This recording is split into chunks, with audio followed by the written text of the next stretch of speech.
ಈ ಕಡೆ ಹೀರೋ ಹಾಲಲ್ಲಿ ಕೆಲಸ ಮಾಡ್ತಿರ್ಬೇಕಾದ್ರೆ ಯುಂಚೇನಿ ಅಲ್ಲಿಗೆ ಬರ್ತಾಳೆ. ಯುಂಚೇನಿ ಆ ಪೊಲೀಸರು ಹಾಸ್ಪಿಟಲ್ ಅಲ್ಲಿ ಇಲ್ಲ, ಅವರನ್ನ ಬೇರೆ ಯಾರೋ ಕರ್ಕೊಂಡೋಗಿದ್ದಾರೆ ಅನ್ಸುತ್ತೆ. ಇದ್ರ ಹಿಂದೆ ಯಾರಿದ್ದಾರೆ ಅಂತ ನಿನಗೆ ಗೊತ್ತಿದೆ ಅಲ್ವಾ, ಈ ಸೂಪರ್ ಪವರ್ ಬಗ್ಗೆ ನಿಮ್ಗೆ ಗೊತ್ತಿದೆ ಅಲ್ವಾ, ಹೇಳು ಅಂತ ಕೇಳ್ತಾಳೆ.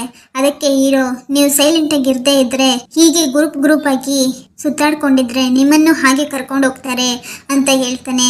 ಆಗ ಯುಂಚೇನಿ ಎಮೋಷನಲ್ ಆಗಿ, ಈ ಸೂಪರ್ ಪವರ್ ಬಂದಾಗಿದ್ದೆ ನನ್ನ ಬಾಡಿ ಹೆಲ್ದಿ ಆಗಿದೆ, ನನಗೆ ಯಾವ ಸಿಕ್ನೆಸ್ ಕೂಡ ಇಲ್ಲ, ಈ ಪವರ್ಗೆ ಎಕ್ಸ್ಪೈರಿ ಡೇಟ್ ಇದೆಯಾ, ನಾನು ಮತ್ತೆ ಸಾಯ್ತೀನ ಅಂತ ಕೇಳ್ತಾಳೆ. ಅದೇ ಟೈಮಲ್ಲಿ ಹೀರೋ ಕೊಲೆಗೊಬ್ಳು ಅಲ್ಲಿಗೆ ಬರ್ತಾಳೆ. ಹೀರೋ ಎಲ್ಲಾ ಕೆಲಸ ಮುಗ್ದೋಗಿದೆ ಅಂತ ಹೇಳಿ ಅವಳನ್ನ ಕಳಿಸ್ಬಿಡ್ತಾನೆ.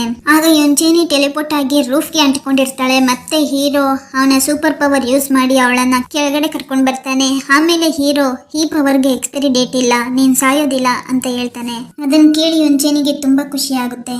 ಅವಳು ರೋಡ್ನಲ್ಲಿ ಫುಲ್ ಹ್ಯಾಪಿಯಾಗಿ ಡ್ಯಾನ್ಸ್ ಮಾಡ್ಕೊಂಡು ಹೋಗ್ತಿರ್ತಾಳೆ. ಅವಳು ಹೋಗ್ತಿರ್ಬೇಕಾದ್ರೆ ವಿಲನ್ ಒಬ್ಬ ಯುಂಚೇನಿನ ಫಾಲೋ ಮಾಡ್ತಿರ್ತಾನೆ. ಅದನ್ನ ಹೀರೋ ಅಬ್ಸರ್ವ್ ಮಾಡಿ ಹೋಗಿ ಅವನನ್ನ ತಡಿತಾನೆ. ಅದಾದ್ಮೇಲೆ ಹೀರೋ ಯುಂಚೇನಿಗೆ ಕಾಲ್ ಮಾಡಿ, ನಾಳೆ ನಿನ್ಗೊಂದ್ ಕೆಲಸ ಇದೆ, ಆಫೀಸ್ಗೆ ಬಂದ್ಬಿಡು ಅಂತ ಹೇಳ್ತಾನೆ. ಅದಕ್ಕೆ ಯುಂಚೇನಿ, ಅದಕ್ಕೆ ಇವಾಗ ನೀನ್ ಎಲ್ಲಿದ್ಯಾ ಹೇಳು, ಅಲ್ಲಿಗೆ ಬರ್ತೀನಿ ಅಂತ ಹೇಳಿ ಸಿಟಿ ಆಫೀಸ್ಗೆ ಹೋಗಿ ಮಾತಾಡ್ಕೊಂಡು ಇರ್ತಾಳೆ. ಸಿಟಿ ಆಫೀಸ್ ನಿಂದನೇ ಕೆಲಸ ಸಿಕ್ಕಿದೆ ಅಂತ ತನ್ನ ಅಜ್ಜಿಗೆ ಫೋನ್ ಮಾಡಿ ಹೇಳ್ತಾಳೆ. ಅವಳ ಅಜ್ಜಿ ತನ್ನ ಮೊಮ್ಮಗಳಿಗೆ ಸಿಟಿ ಆಫೀಸಲ್ಲಿ ಕೆಲಸ ಸಿಕ್ಕಿದೆ ಅಂತ ಊರಿಗೆಲ್ಲ ಹೇಳ್ಕೊಂಡು ಖುಷಿ ಆಗ್ತಾಳೆ. ಯುಂಚೇನಿ ಅಜ್ಜಿ ತನ್ನ ಮೊಮ್ಮಗಳಿಗೆ ಸಿಟಿ ಆಫೀಸಲ್ಲಿ ಕೆಲಸ ಸಿಕ್ಕಿದೆ ಅಂತ ಖುಷಿಯಾಗಿ ಹೋಟೆಲ್ಗೆ ಹೋಗಿ ಕೇಕ್ ಮತ್ತು ಸ್ವೀಟ್ ಮಾಡೋಕೆ ಹೇಳ್ತಾಳೆ. ಆದ್ರೆ ಅಲ್ಲಿ ವಿಲನ್ಸ್ ಕೂಡ ಬಂದಿರ್ತಾರೆ.